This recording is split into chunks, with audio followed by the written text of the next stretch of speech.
मैं Rajesh Kumar Sangwan, एएचपीसी worker union का vice president. हमारी जो आज की जो कन्वेंशन है सर्कल की, ये 9 जुलाई की हड़ताल को लेकर जो राष्ट्रव्यापी हड़ताल है उसको लेकर है। कर्मचारियों के काफी मांग मुद्दे हैं। कर्मचारियों पुरानी पेंशन का है, निजीकरण का है, महंगाई का है, कर्मचारियों की छटनी का है, कच्चे कर्मचारियों को पक्का करने का है, ओपीएस का मामला है, एनपीएस को खत्म करके ओपीएस लागू करी जाए। काफी मुद्दों को लेकर के ये हमारी राष्ट्रव्यापी हड़ताल है। जो 9 जुलाई की हड़ताल है उसको लेकर के ये कन्वेंशन सर्कल स्तर पर की गई है। और हमारा कर्मचारियों का कोई ऐसा शौक नहीं है, मजबूरन वश होकर के सरकार ने अपने अठधर्मिता अपनाते हुए कर्मचारियों की कोई मांग मुद्दों की बातें नहीं करती। आए दिन अचक्यारण बना दिया है कि हमारी मांग थी कच्चे कर्मचारियों को पक्का किया जाए, समान काम समान वेतन लागू किया जाए। इस तरह के जो मुद्दे थे कर्मचारी उनके हट करके ठीक विपरीत सरकार ने ऐसा कुछ रोजगार निगम बना दिया है जिसमें पूरी उम्र ताउम्र कर्मचारी कच्चा रहेगा और ना के पक्के की कोई आशा है। पहले इस तरह की पॉलिसी थी, वो हम सरकार से ये गुजारिश करते हैं अगर 240 दिन में कर्मचारी पक्के हो जाया करते, इस तरह की पॉलिसी बनाई जाए, कर्मचारियों को पक्का रोजगार हो, स्थायी भर्तियां हो, महकमे का जो निजीकरण है वो बंद किया जाए। पूंजीपतियों के हाथ में सरकार इस महकमे को बेचना चाहती है, उसका फिर विरोध कर रहे हैं हम साथी। हमारा कोई इस तरह का कोई टकराव नहीं है। हम सरकार से ये निवेदन करते हैं और सरकार से ये उम्मीद करते हैं कि इन महकमों को हमारे पूर्वजों ने खून पसीने से छीना था, उस महकमे को जीवित रखा जाए, कर्मचारियों को रेगुलर वेतन भत्ते दिए जाए। और कोरोना के टाइम में भी सरकार ने डीए के 18 महीने का डीए कर्मचारियों को डकार गई थी। इस तरह की सरकार की जो नीतियां हैं, पूंजीपतियों के करोड़ों में लाखों करोड़ों में पूंजीपतियों के टैक्स माफ किए जा रहे हैं, जबकि गरीब आदमी गरीब होता चला जा रहा है, उस पर महंगाई की मार है। तो मेरा ये कहना है कि समय रहते सरकार इन मांगों को, हमारी जो कर्मचारियों को मांगे हैं उनको पूर्ण रूप से लागू करे ताकि कर्मचारियों में किसी प्रकार का टकराव या रोष न हो। क्या कहेंगे आज की? मैं सुमेर आर्य, सर्व कर्मचारी संघ का जिला सचिव। आज ये कन्वेंशन 9 तारीख की जो स्ट्राइक है राष्ट्रीय स्तर की, उसको लेकर की गई है। और स्ट्राइक क्यों की गई है? क्योंकि काफी पिछले 11 साल से सरकार कर्मचारियों का शोषण कर रही है, निजीकरण की तरफ बढ़ रही है। जो मांग होती है कर्मचारी की कुछ और, सरकार उसके उल्टी चलती है। कर्मचारियों की मांग है पुरानी पेंशन बहाल की जाए, लेकिन पुरानी पेंशन को बहाल न करके एक यूपीएस और लेके आ गई जो कि उसे एनपीएस से भी खतरनाक है।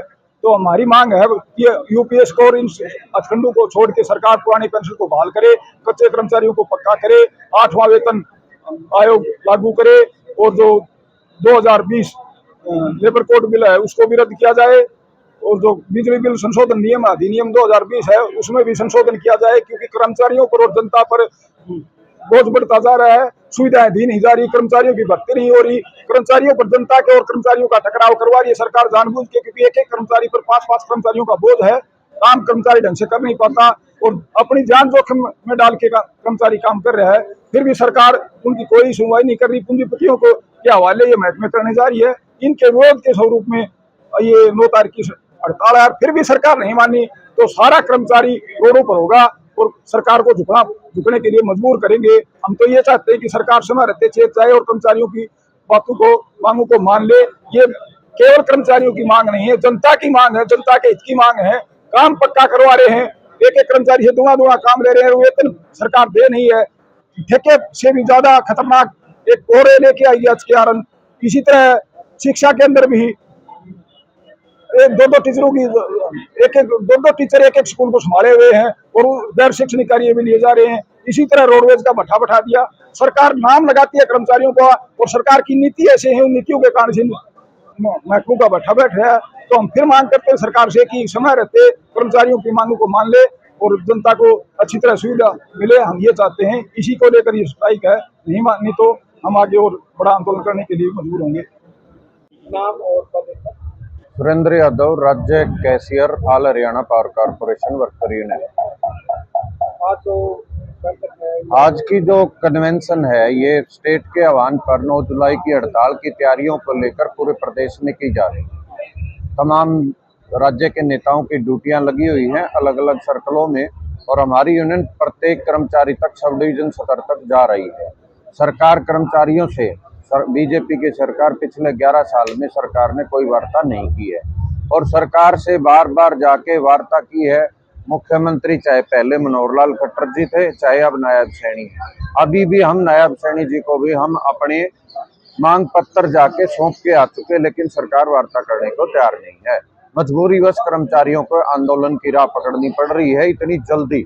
और सरकार जो लेबर कोड एक्ट लेके आई है उसमें तो सरकार ने पूरा ख्याल पूंजीपतियों का रखा है और मजदूर वर्ग और कर्मचारी वर्ग के ऊपर पूरी कैची चलाने का काम किया है। जो 44 कोड थे उनको केवल 4 कोड में बदल दिया गया है। उसको लेके है महकमों का निजीकरण किया जा रहा है और बड़ी बड़ी जो ये संपत्तियां आम जनता की पैसे से खड़े किए थे बिजली के क्षेत्र, उसको पूंजीपतियों के हवाले किया जा रहा है। जैसे चंडीगढ़ 16,000 करोड़ की संपत्ति मात्र 870 करोड़ में जीडी गोयकना की कंपनी को दे दी।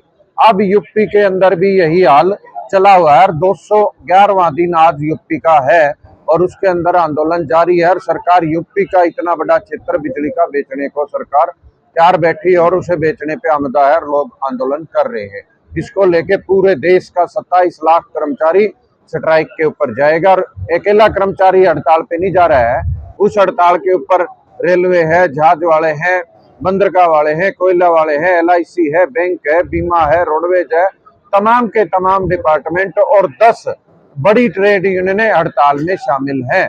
और एक यूनियन केवल बाहर है, वो है भारतीय मजदूर संघ। हम ये कहना चाहते हैं सरकार को आम जनता की आवाज सुने और उस पर विचार करे सरकार, अन्यथा पूरे देश का कर्मचारी, मजदूर, किसान तमाम का तमाम 9 जुलाई को सड़कों पे होगा, हड़ताल पे होगा। तो सरकार को बैठ के वार्ता करनी चाहिए। सुरेंद्र यादव, राज्य cashier, HPC work union, Hisar.